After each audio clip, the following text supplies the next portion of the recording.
Hi friends, and welcome back to my channel Lotus Geek. In today's video, we are going to fix your issue in which your start menu, your search bar or any program in your taskbar is not responding and becomes unresponsive. So let's go ahead and fix. Press the Windows and R key simultaneously to open the run command. In run command, type cmd. Now simultaneously press and hold shift and control key and then hit the enter key.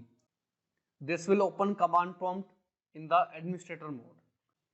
Now here you need to paste a command. Get this command from the description below. I'll type here 5, which means my system will restart in 5 minutes. But at your end, make sure you type the command as 0.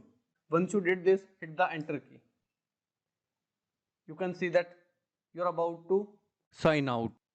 So that's all you have to do in order to fix your taskbar and start menu issues.